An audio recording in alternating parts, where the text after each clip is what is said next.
Please join me in extending Simon Moutter a very warm welcome on behalf of the University of Auckland Business School.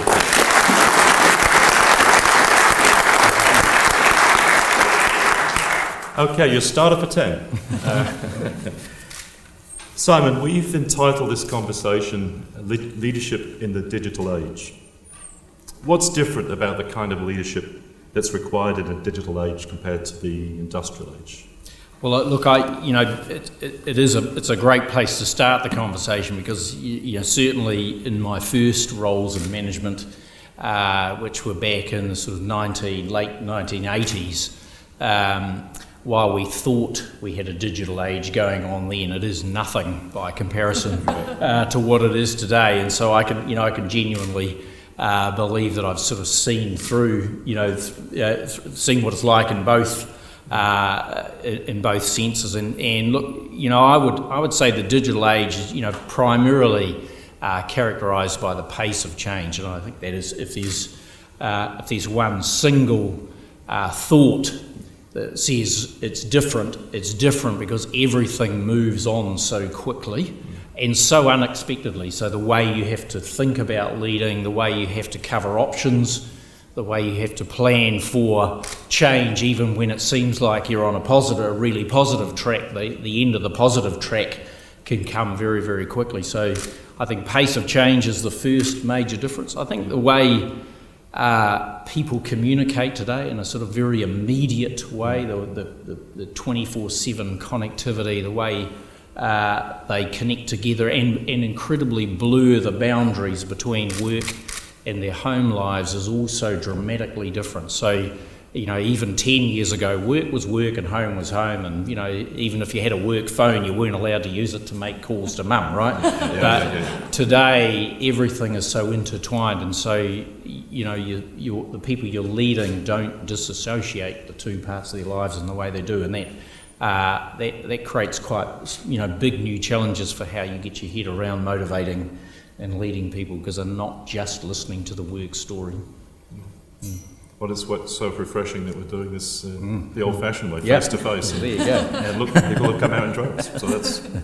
So let's go way back to the 60s, 50 years ago. And if you could tell me about the experience of growing up in New Zealand in the 60s and in the 70s, and how do you think that experience shaped your own leadership philosophy? Yeah. Look, I think I do. When I think about, what made me who I am, I would most often start from that. I grew up in the blue collar suburbs of Palmerston North, which is, a pretty inspiring place. But it was, when I reflect on it, I had very hard working parents who but very blue collar, strove. They strove every day for a better life. They wanted better for their children than they had, and that stuff rubs off on some of us. Not all of us in my family are the same as me, but on some of us. And so I think about that often as what made me who I am, and I think in particular. In my mother, a very determined woman, very almost the sort of pioneering type woman of the 60s, who could do anything, make anything. If you couldn't afford the clothes, you made them. If you couldn't afford to cover the couch, you did it yourself. So a very forceful, extremely determined, and would have a better life even if the bank account wasn't going to support it. And so that rubbed off a lot on me. And I think also the opportunity, I would call it today, at the time I didn't quite think of it that way, to go to some of the tougher schools in New Zealand. Monrad Intermediate wouldn't rank high on the decile or sort of great places to be stakes. It was a tough school in a very tough suburb, but it did. It does, those things shape you, to make you resilient. They help you to learn to deal with people from every spectrum of society, and I still carry that with me. I can engage with all types of employees in a way that will fit with them, and in a language that will work for them. And so that is an opportunity to sort of make connections, which I think is much more difficult if you haven't had the opportunity in your life for years to experience, that wider set of people. So those are things. I think, for me, it sort of made me into a very determined person, and I'll get my mind set on an outcome. I'm reasonably difficult to dissuade from that possibility once the mind is set, and it sort of shapes my leadership style as to be aiming for something pretty big from the get-go, not to sort of meander along, but actually to aspire to something pretty bold from the outset, and to get after it, but not in a rah-rah sort of a sense, but in a very let's do this first and that second and this next, and in a very shaping, committed fashion to get an outcome, which that's how it was. So in terms of the school context, I mean, did you emerge there as a leader? Were you selected, or did you just kind of emerge for you? Look, I'm one of those kids that, I can't remember not ever being in charge, to be honest. It didn't matter if it was school, at home, the scouts, the neighbourhood, wherever I was, I would have tended to take over. My mother had that tendency too, so I think I know where I got it. So I've always been in the front, and I can't remember anything different actually, and always up for taking the challenge, trying to get something achieved and to win. Right, a very competitive spirit. Always wanted to make sure my team won, whatever it was. Long may that be the case. So in terms of going back to our opening point about the digital age, if you think about what it's like to grow up in the first part of the 21st century, and particularly how you think the experience of, if you like, working in and growing up in the digital age will influence the leadership qualities of future New Zealanders. Look, I think it's, I watch it today, and I think most of the, because I have my way of seeing the world, I'll always, of course, be very judgmental about the next people's view of the world. But I would worry that leadership today, and for younger leaders coming through, that the focus on outcomes seems very short term. So the pace, what good looks like is always a very short term horizon, and it seems to me sometimes to be about creating a success which is in a moment in time, and there's an acceptance that life will move on, and that value that could be created in 2 years' time might not last 5 years, but that sort of doesn't matter, because that was we got the win on the journey, and whatever comes next will be next. So I think it's that's one of the challenges, is to really have leaders focused on creating long-term sustainable value, and it's not just how they think, it's the way in business markets reward success too, which can be also very short-term, and you'll see that around the world today. There's always this sort of view that markets are the perfect predictors, but of course they never do predict actually how fast businesses changed. BlackBerry's the example of the week, right? BlackBerry was the world #1 in business mobile. All of its investors valued it at an enormous price. They didn't collectively see that it was going to tank over the ensuing few years, but it has tanked. So markets reward short-term outcomes too, and so there's a bit of a self-fulfilling problem there, which I think is an issue for future leaders, and I think a lot about the way how I watch upcoming leaders tend to be overly digital. I think actually people still like to be led by a person who fronts up to them, who talks to them, who just makes it clear what good looks like, and what will I be rewarded for and punished by. And I think over committing to social networks and as means of communication, and being a person actually puts a sort of an unusual barrier between you and people, actually, and I'm not sure that that's the right approach. So, I think there's some challenges. There's also some interesting opportunities in opportunities they don't have, we didn't have, which is really about, being able to make a big mark very quickly, and, in a world where everything is so visible. If you've got the right, if you're onto a winner, boy, it can be a big winner very quickly. Yeah. So, thinking about some of your employees who have that drive, wanting the big winner, what do you find you have to kind of temper their expectations? How would you manage that in terms of that sense of the drive and the ambition, but to say, this is not a sprint, it's a marathon? Yeah, and that is, it's the art of setting the sort of right objectives and making it clear what good really looks like. And in a business like telecoms, which is still, while the services change very dramatically, it's still a huge infrastructure-enabled business. We still spend $500 million a year in capital, and you're still creating value that has to endure on the back of that. So it really is about sort of mating the right targets with the right people, and there's nothing wrong with short-term positive outcomes, but as long as they're moving on and creating long-term value as well. And so I think it's just about making sure everyone understands what good looks like, what you'll be rewarded for. Well, another tack might be to give them the same formative leadership development experience that you had in your early 20s.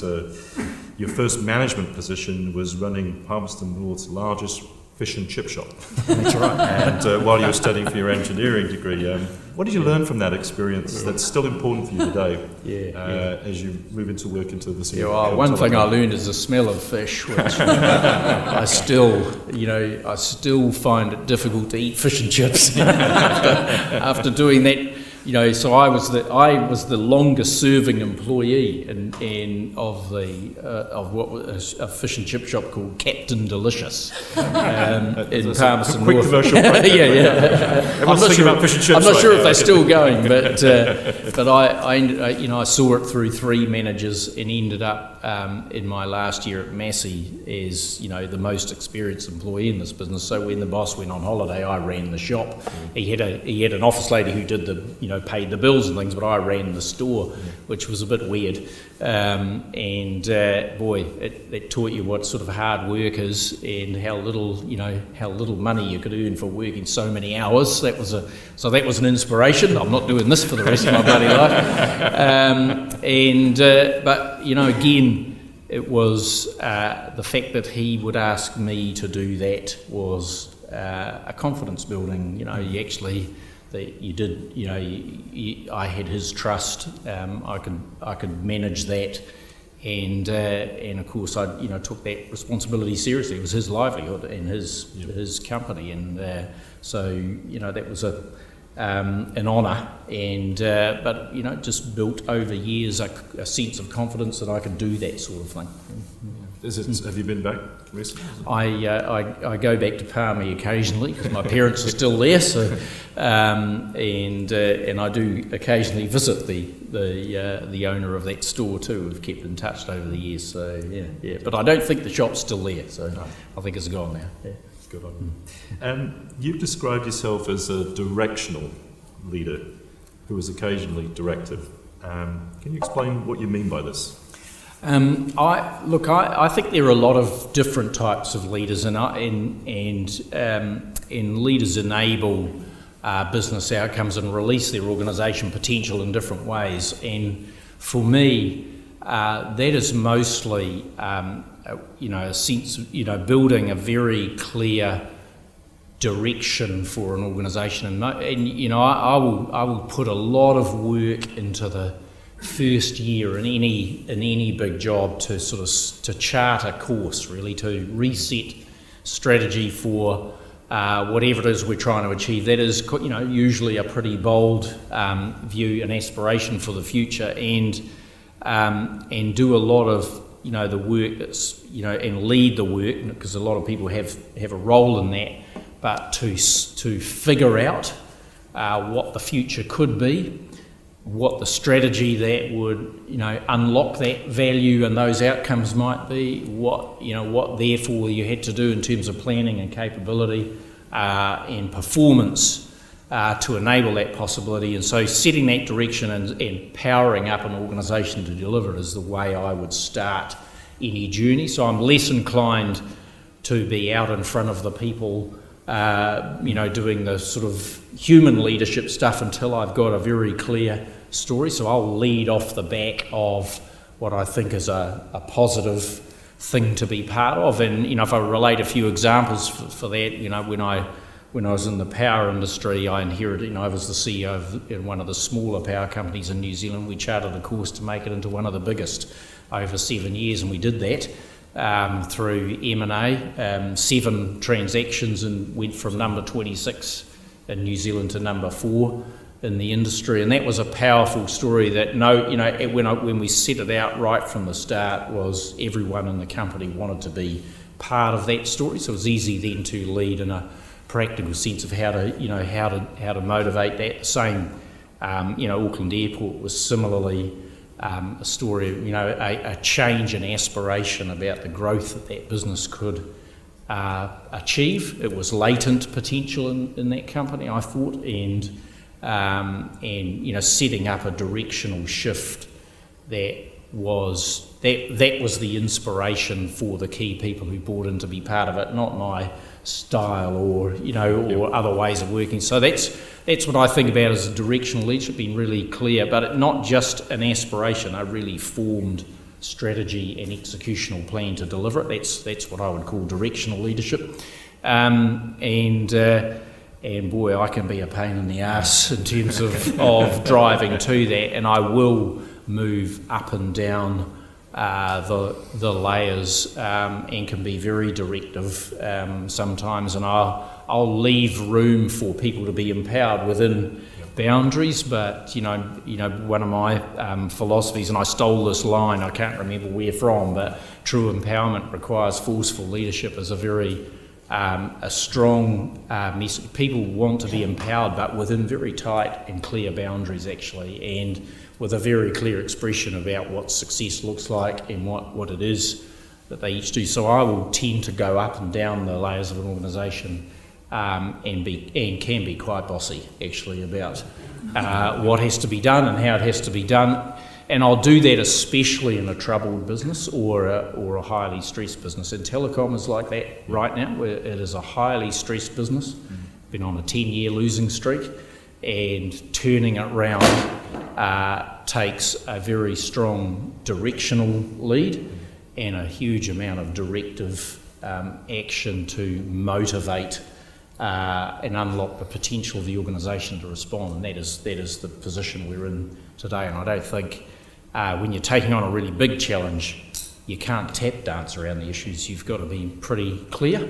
And I guess as long as you match that with a willingness to, watch as the journey plays out, and if you've got it wrong, to adjust the directional course quickly if you find yourself blind alleying or something's not working. And again, I'm a pretty unemotional guy around that. It's just a business decision. If it was mine, I don't care if it turned out to be wrong. I'll fix it.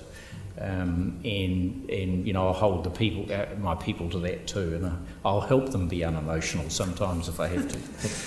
Great way of describing it. Essentially, because you're getting back to the original, the Germanic roots to leadership is the leader, which is someone who pointed the way, found the way. And you've worked pretty well within, in a lot of different companies, but broadly in the infrastructure industry. The extent to which you think that directive and directional form leadership is particularly critical. Could you talk a bit about that in terms of that particular context? Well, look, I'm an engineer, so I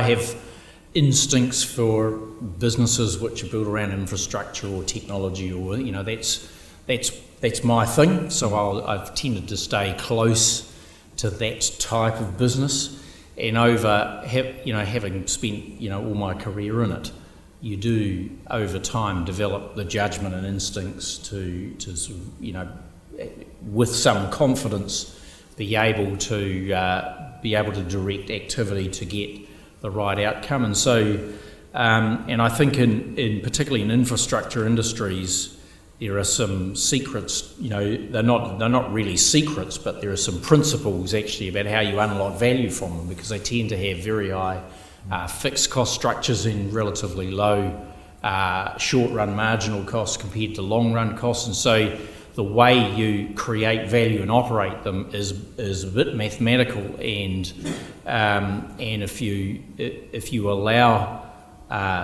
people get off track with that and start operating them like a variable cost business, they'll destroy value very, very quickly. And so I will tend to be reasonably firm around what are the dynamics for running a business. Really make sure everyone understands the value drivers and how to pull the levers that will extract the most value. And sometimes that is a very directive process, particularly around marketing people. If you are marketing, there's a few here.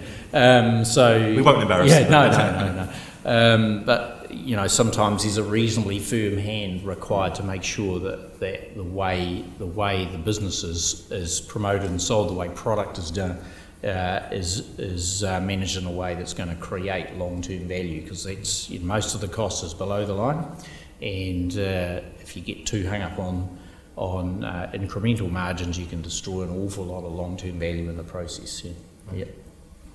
After 9 years, you left Telecom to take on the role of CEO of Auckland International Airport, and that's quite a different leadership challenge, albeit still within the infrastructure business. To what extent do you think that experience has helped you tackle the top job at Telecom? And my sense is that doesn't happen enough, moving out into different organisations and coming back. And do you think more executives should move in and out of organisations?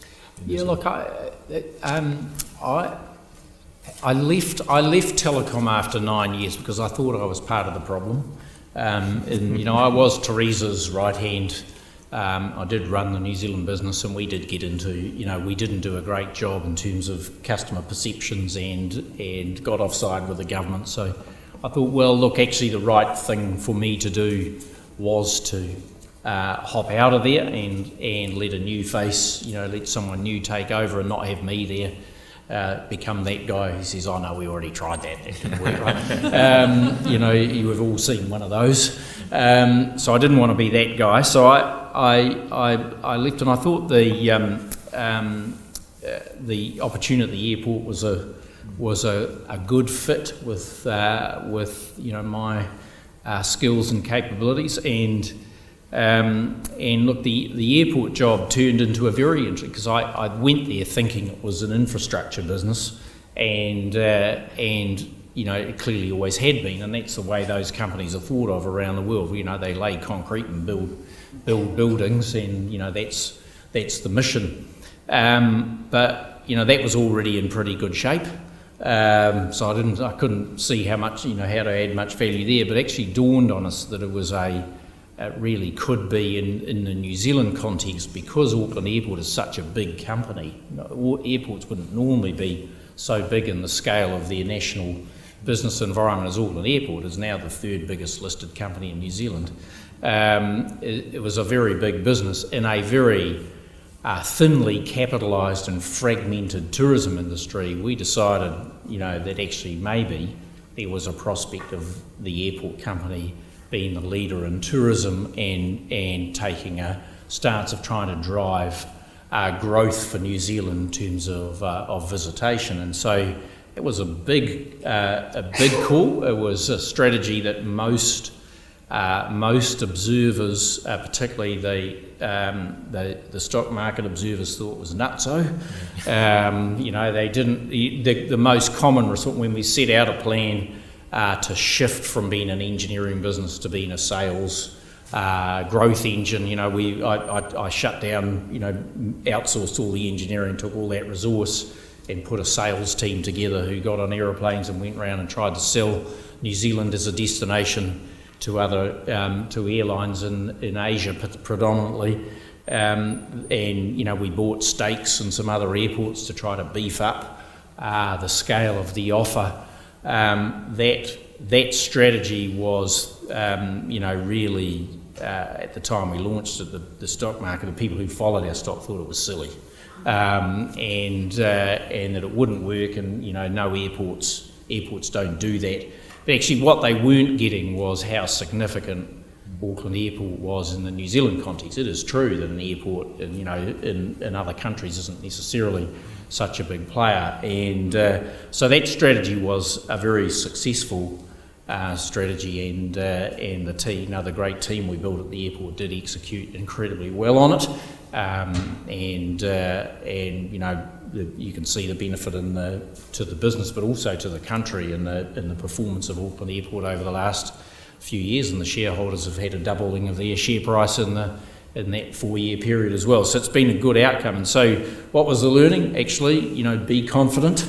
Yeah. If you're on a plan, you have to be quite resilient in the face of an investor base who sort of by definition are there because they like what's already there. They might moan about it, but they haven't sold. So sort of in a way, if they're invested in the company, there must be something they already like about it. So when you turn up and say, I'm going to toss that lot out and go a different path, they're more resistive than you might expect, actually. And so I think that is, for me, it's having the confidence, holding the line in the face of quite a lot of flack and quite direct. Where you think, oh man, if I'm wrong here, this isn't good, right? There's no place to hide. Yeah, I know we get this report done. We participate in these sort of reports of buy and sell side analysts who compare the sort of 100 bigger companies in Australasia, and I slid right to the bottom of the CEO rankings. And that, when you open the book and you've gone right from, you just turn the book you've around, gone out the bottom. Should I keep going here or not? It is actually, you do have to brace yourself and push on. So I've come back to Telecom more confident, actually, and more willing to head down a path and, take the flack if we're going to take some flack, but be determined about getting an outcome. Was it helpful to get some distance? Because I was thinking about, you're very directive. Presumably, before you approach the take the on, you must have a sort of strategy formulated. Was it getting some distance? Were you able to see the company and recognising the company had transformed significantly? Were you able to see it in a different light?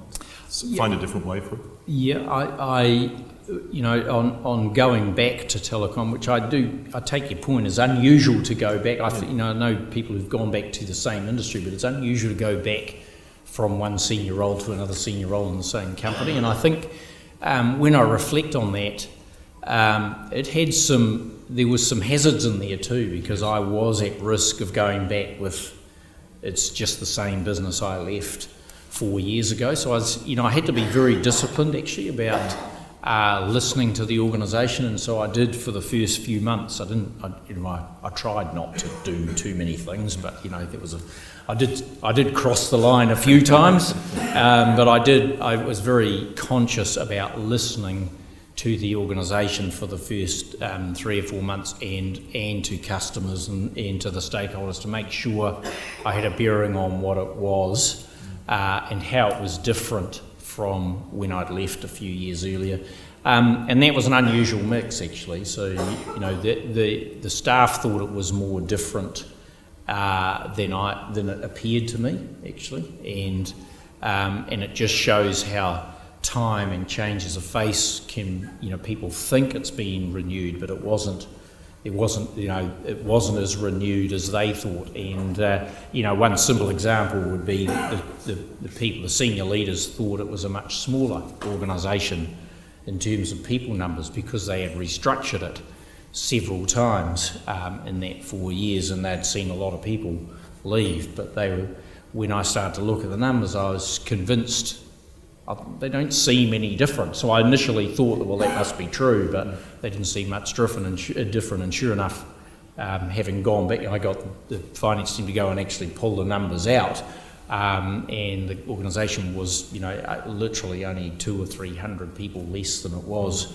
4 years earlier, because despite the fact that, a lot of people had been made redundant and the place had been restructured in that period of time, they'd added them back in between. So it wasn't as different as people thought in some ways. So would you recommend it to other companies and executives to and I've seen the phrase boomerang employer, where you essentially say, look, I think it'd be really important in terms of your development to get some different experience and to come back. Do you think that there's an opportunity there? I think that works in particular, Brad, for people who've been, if you've grown up in one business, if you've come from the ranks and over 15 or 20 years you've risen to quite a senior leadership role, I think it's almost an imperative to go somewhere else, one or two places and just see actually that there isn't just one way to do things. So that, I've been in several industries and in several roles, and that does make you a better leader and a more all-round manager. There's no doubt about that. But if you've already got that in your career and your eyes, that's fine. But so if you've had a varied path to leadership, you've already got it. But if you've come through one company, it is, I think, quite an important part of taking a step out. And the challenge there is sometimes you have to go down a level to get out, and that's when and I watch really good, capable leaders who've reported to me, or be one or two down over years, rise to a rank where they're vocationally very expert, or very, very capable, so they're paid a lot because of that strength, and they desperately want to be more than that or switch, and are not willing to drop a level, including drop in pay packet, to move, and they get trapped in a way by their own success in that area, and they're not willing to confront that. And I think there is a point where if you do want to generalise, you have to be prepared to do that. And I've done that twice in my career, where I've moved to a different role for less pay to shift industry or to learn new things. And so that is, at the time, it's a brave move. Yep. And you're also investing in your own leadership development. So let's talk about moving back to telecom, and you've suggested that telecom has moved into clear air, which is free of past concern regarding regulation. And you've also said it would take, quote, 3 to 4 concerted years of precise, consistent execution to turn the company around. So what are you doing as CEO to reposition telecom so that it thinks and operates differently in this new environment? Well, it is, telecom has gone through this sort of profound change, actually, in when we're the first telco in the world to be demerged, so to have Chorus split off from Telecom is an incredible structural shift. It takes a large and enormously profitable piece of the business off the company. So the old Telecom group was always, while you had some variability in your retail piece, that variability was less variable because you had the big solid 700 million of EBITDA being cranked off the copper business every year on a sunk asset base at a 75% gross margin. So it was sort of had a smoothing effect. Well, we don't have that anymore. So the new Telecom is a variable cost business, much more variable cost, and doesn't have anywhere to hide if we get it wrong in our performance. And at the same time as that, we've had quite a big change in our competitive arena with the emergence of a third serious player in mobile, and a combination of our two biggest competitors, Vodafone and Telstra. There's a heck of a lot in there alone, let alone the profound change in the industry, where so much of the services that we've always been the provider of is now just turning into an application layer that is provided by over-the-top operators, or what we call an OEM, the makers of devices. So, messaging and voice applications and things are just moving into the internet, into the world of software, and they don't need it. So you've got these incredible changes occurring and changing at a very high rate. So sort of one of the first mantra in telecom today is sort of we have to change at the same rate as the industry and market is changing. If you're going to change slower than the market is changing, you're in trouble. So we have to keep that rate of change up. We made a very conscious decision between the two principal choices of strategy. One, to be the provider of data pipes, which was the sort of easiest path. It would be akin to a power lines company, for example. If we could simplify the business greatly and just provide big fat data pipes or data connectivity, be it fixed or mobile, that was a pretty straightforward business option. Or we had to be a player in digital services and the sort of the cloud application layer that business customers want in the new age of digital services that consumers want. We made the decision to go the harder way, and we chose the latter on the basis that it's a higher value outcome for customers, for the country and for the company if we get it right, but it is a much riskier and much tougher option to have chosen. But New Zealand needs big companies who are willing to do that, because if we just depend on the global players to do that, you'll end up with a different outcome and not necessarily as good for the country. So we've made our choice. There's the direction is set. We've got a plan in place, and we are now doing. We're making a series of very substantial changes to the organisation, to the size of it, to the way we manage our people, to the investment portfolio, and in that context, my simple analogy: a big business like Telecom, we have millions of customers. We have hundreds of thousands of contracts on foot with customers and suppliers. We have 1,700 major IT or network technology platforms. We've got 6,500 people. It has a huge amount of inertia. So if you think about shifting all of that mass, which is enduring, contracts on foot for years, you can't change it in 5 minutes. The only way you move a really big machine like that is you push hard on multiple fronts at once to directionally shift it, and that's where years of precise execution come in, because if you don't push in unison and you don't push on the right things and you don't have the organisation pushing all together, in a really concerted way, and you've got at least a half a dozen really big changes, then the outcome's predictable. The outcome will be more of the same. So, in our business, we are focused on what we call the turnaround program, and it is a way of looking at it. We've been on we're not a near bankruptcy by any stretch of the imagination, but our company makes 1/3 of the profit it did 10 years ago. Our revenue trends have been in decline for 10 years. Our market share trends have been in decline for 10 years. Our people engagement's been in decline for 10 years. Our stockholders have taken negative, lowering returns for 10 years. So if all your trends are on that slope, the first job is to turn the trend, not to worry about where it ends up, but to actually turn it. So that's the emphasis in the organisation right now. What have we got to do to turn it? And just simple little translations of that. Say for mobile, we need to gain mobile market share. Our position in mobile is weak, and it's principally why the math in our business don't work. We are overweight in the fixed market and underweight in mobile, and the world is moving to mobile. So as our fixed business falls at pretty much the rate it does anywhere else in the world, we underperform and we end up with a negative gap, where most, an incumbent telco usually will have those reasonably in balance.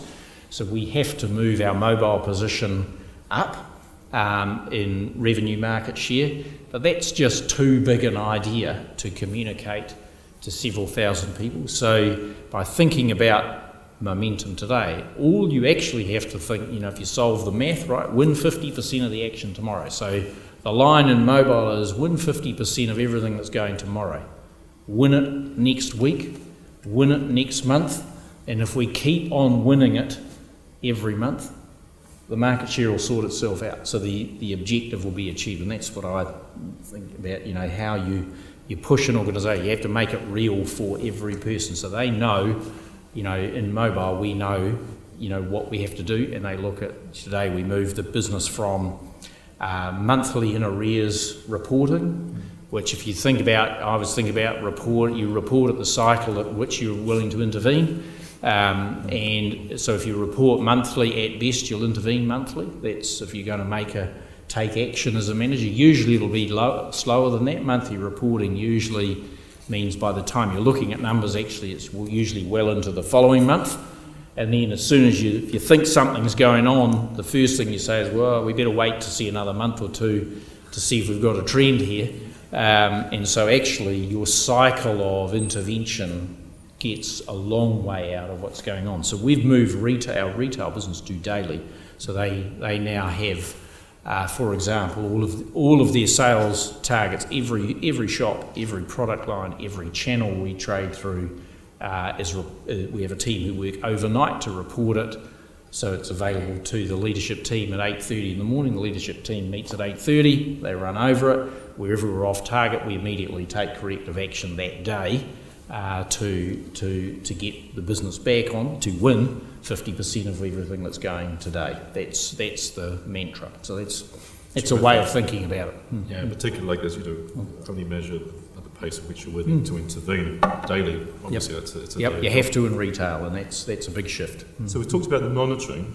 Let's talk about incentivisation, because I think some very interesting things are happening there as far as your approach to creating meaningful incentives to employees, especially in the context of a declining core business that's hopefully doing this.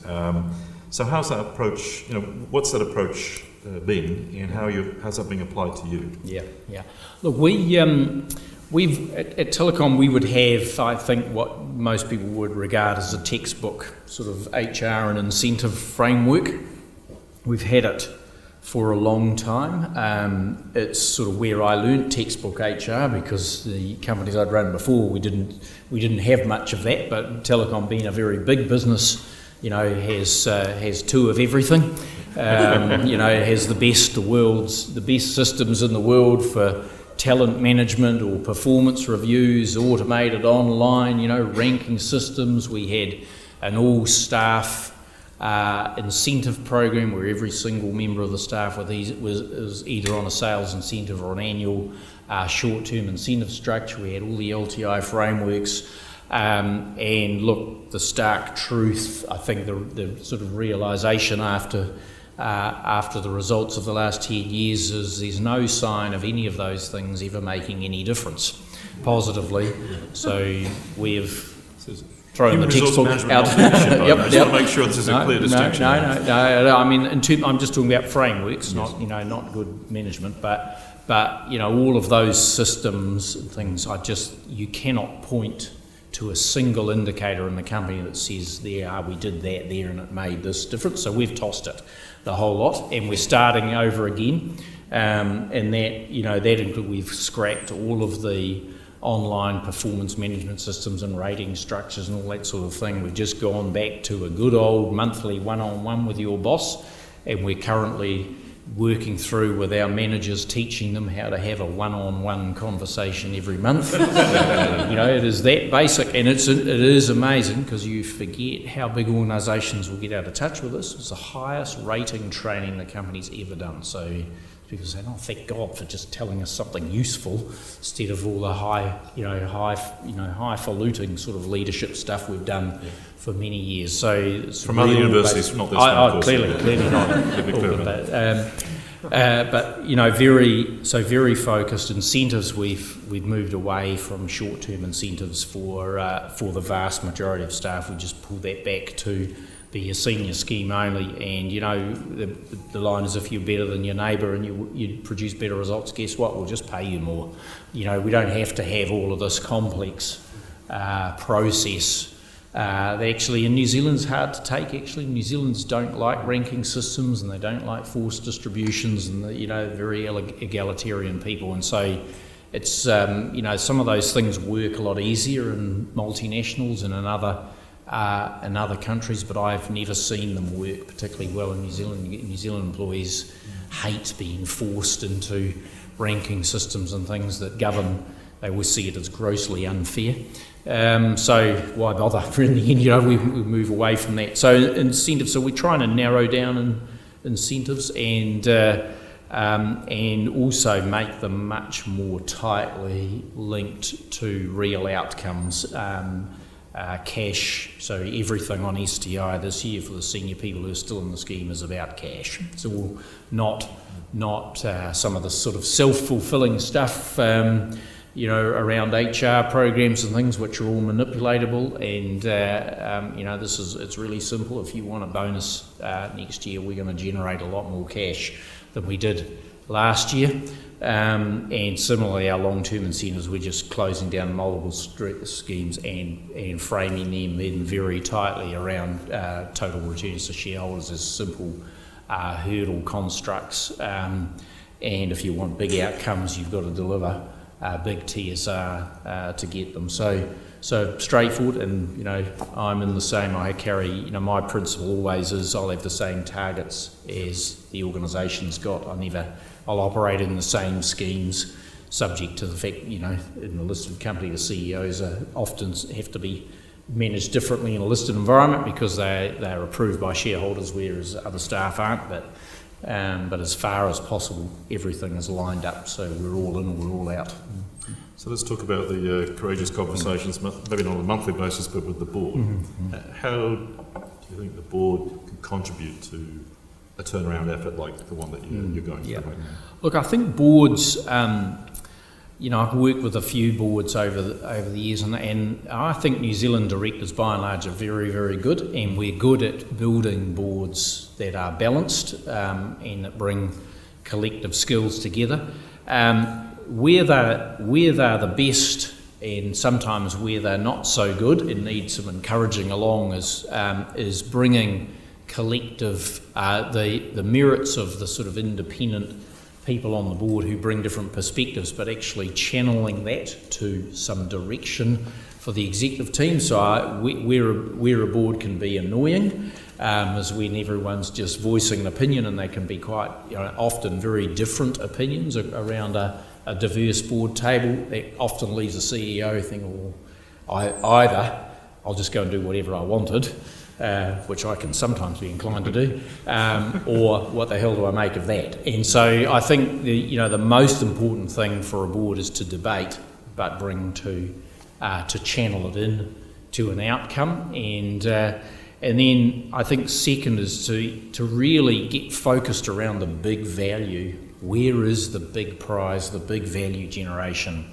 and not distract the organisation actually. And so boards can get, they're always at risk, and particularly in an environment where governance, and sort of more and more rules and more penalties for directors if they break the rules, which I get. It's it can take boards down a lot of sort of things that really are at the margins for the company. Actually, I get why they want to do them, but we're really avoiding the distractions. If there's a big job to do, let's just have the board back getting the big job done, because organisations can only carry a limited number of big challenges at once, and so it's the sequencing, I think, sometimes the most important thing. So, yeah. So step back and talk a little bit about the digital age before we open up to the audience here, because there's been a lot of publicity recently about the negative impacts that the internet has had upon the quality of social and economic life of New Zealanders. What do you think that New Zealand business might practically do to ameliorate these negative impacts? Yeah. Well, look, we're the enabler of the internet, and one of the enablers of the internet in New Zealand, we clearly profit from the rapid uptake and the change from it. But I do watch as a business leader and as a father, the downsides of a lot of this sort of online world, and I can see, we can see a lot of them. The security issues that the government is trying to deal with today, which they really don't know how to deal with, to be honest. They're making laws that are sort of very hopeful about, and it's technologically extremely difficult to manage security in an online world. you want to write laws that say we want to be able to intercept things, but actually you can't, because they're encrypted and it's very hard. We can make a copy of a bit stream, but we can't turn it into something anyone can read or use. So there are technological problems with what we need to do to protect the country's security. The tax base is being aggressively eroded by weightless businesses who leave nothing behind in New Zealand. The likes of Apple and Google, who strip hundreds of millions of revenue out and pay effectively no taxes, and they don't have any employees. They don't rent any buildings. They don't buy from any suppliers. So in a world online where these global organisations are different to the global organisations of 20 years ago, who, Toyota came here a long time ago, but it's set up a great big business of bricks and mortar, and it's got heaps of employees and it buys stuff, so it leaves a fair bit on the ground. These modern businesses don't, so we've got to deal with that. I worry about what my 6-year-old sees when he's playing around on Minecraft and clicks a couple of the leads along, and suddenly he's on stuff that you really, really. I watch what my teenagers do. They don't get enough sleep anymore.